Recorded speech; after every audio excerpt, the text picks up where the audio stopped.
This channel does not promote any violent, harmful, or illegal activities. All content provided by this channel is meant for an educational purpose only. Top quality और consistent performance के लिए सिर्फ silver pumps नाम याद रखना। 500 পরিবার এই 500 পরিবারের ঠাঁই কোথায় হচ্ছে? বৈষ্ণবনগরের পার্লারপুর হাই স্কুলে ঠাঁই হয়েছে এই 500 পরিবারের। বাড়ি ফিরবেন কবে? নিরাপত্তা সুনিশ্চিত করবে কে? আমাদের প্রতিনিধি সায়ন্ত ভট্টাচার্যের সামনে আশঙ্কার কথা জানালেন ঘরছাড়ারা। নিজের জমি ছেড়ে অন্য জেলায় এসে ঠাঁই নিতে হচ্ছে শামশেরগঞ্জ ধুলিয়ান এলাকার বাসিন্দাদের। গত শুক্রবার থেকে যে অত্যাচার শুরু হয়েছে এই নিরীহ মানুষদের ওপরে, তাতে তারা আর পেরে উঠতে না পেরে তারা পাড়ালপুর হাই স্কুলে এসে এভাবেই ঠাঁই নিচ্ছেন। কিন্তু এরপর কি? কেন্দ্র বাহিনী থাকবে না, পুলিশেরও দেখা মিলবে না। তারপর তারা যাবেন কার কাছে? পুলিশ প্রশাসনের নিষ্ক্রিয়তার বিরুদ্ধে বারবার করে ক্ষোভ জানিয়েছেন। বারবারকে পুলিশের কাছে তারা জানিয়েছেন যে এই ঘটনা ঘটতে পারে, পুলিশ যেন ব্যবস্থা নেয়, কিন্তু পুলিশের দেখা মেলেনি। স্বাভাবিকভাবেই সেই সুযোগই নিয়েছে দুষ্কৃতীরা। রাতের অন্ধকারে তাণ্ডব চালিয়েছে, বিভিন্ন বাড়িতে লুটপাট করে নিয়ে গিয়েছে যাবতীয় সামগ্রী, সোনা গয়না, টাকা পয়সা। অত্যাচারিত হয়ে স্থানীয় বাসিন্দারা এসে নদী পেরিয়ে এসে এই পাড়ালপুর হাই স্কুলে ঠাঁই নিয়েছেন। আমি আমার ক্যামেরা পার্সন অর্ঘ্যকে বলব ছবি দেখানোর জন্য। অসংখ্য মানুষ এই পাড়ালপুর হাই স্কুলে মাথা গোঁজার জন্য স্থান নিয়েছে, কারণ তাদের বক্তব্য যদি না তারা নদী পেরিয়ে এপারে চলে আসতো তাহলে তাদেরকে প্রাণে আর বাঁচতে হতো না। যাবতীয় সম্পত্তি, ঘর সব লুটপাট করে নিয়ে গিয়েছে। আপনাদের বাড়ি কোথায়? আমাদের বাড়ি বাঁধবো না। ওখানে কি বাড়ি ভাঙচুর করা হয়েছে? সব আগুন লাগিয়ে দিয়েছে। আগুন লাগিয়ে দিয়েছে। আতঙ্কে কি এখানে রাখছেন? হ্যাঁ, ভয়ে। বাড়িতে কিছুই নেই? না, এখন আগে চিন্তা করে লিছে সব কি লুটপাট করে নিয়েছে? হ্যাঁ, সব লুটপাট করে দিয়েছে। তারপরে আমরা পা হাত ধরছি, পা ধরে শুনে না দিয়ে আগুন ধরিয়ে দিচ্ছে, দিয়ে আমরা ধরপর করে বাড়িয়ে তখন দড়ি এসছি এখানে। আগুন লাগিয়ে দিয়েছে। বাড়ির লোকেদের কি মারধর? হ্যাঁ, মারধর করেছে আমাদেরকে। কি বোমাবাজিও করেছে? হ্যাঁ, বোমবাজি করেছে, ঢেলেছে, কি বলছে ওগুলা, পেট্রোলের কলা ঢেলে দিচ্ছে আর আগুন ধরিয়ে দিচ্ছে।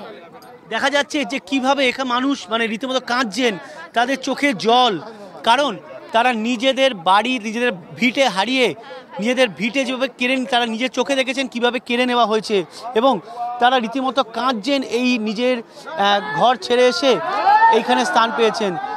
এবং এই ছবি স্বাভাবিকভাবেই অত্যন্ত বেদনাদায়ক যে কেন নিজের বাড়ি ছেড়ে অন্য জায়গায় স্থান নিতে হবে, এবং প্রতিটি মানুষ কিন্তু চাইছে এই অবস্থা থেকে পরিত্রাণের। কিভাবে তারা ফিরবেন, কোথায় তারা যাবেন? ক্যামেরায় অর্ঘ্যের সঙ্গে সায়ন্ত ভট্টাচার্য, TV9 বাংলা, বৈষ্ণবনগর। অশান্ত পরিস্থিতিতে ভিন রাজ্য থেকে মালদায় আসছেন না চিকিৎসকরা। ভেঙে পড়ছে চিকিৎসা পরিষেবা। আশেপাশের জেলা বিহার, ঝাড়খণ্ড এমনকি বাংলাদেশ থেকেও বহু রোগী চিকিৎসার জন্য মালদায় আসেন। আর এখন চিকিৎসকরা না আসায় বিপাকে রোগীরা, আটকে ক্রিটিক্যাল অপারেশন। পুলিশ প্রশাসনের ভূমিকায় ক্ষোভ বাড়ছে রোগীর পরিজনদের।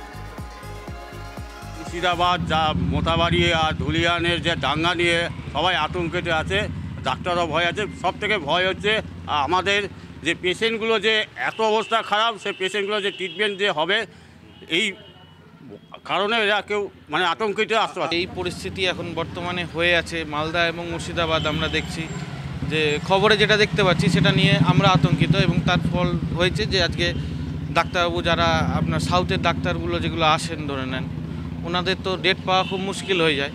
এবার ওনারাও কিন্তু আসছেন না এবং ওনাদেরকে পাওয়া যাচ্ছে না।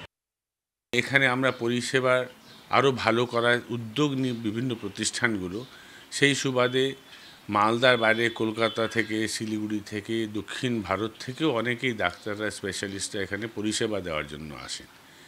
কিন্তু বর্তমানে বিগত কয়েকদিন ধরে যে অশান্তকর পরিবেশ মালদা এবং তার আশেপাশে এলাকাতে মুর্শিদাবাদে শুরু হয়েছে, সেই জায়গার জন্য বিভিন্ন ডাক্তারবাবুরাও আশঙ্কা প্রকাশ করছেন, অনেকে আসছেনও না।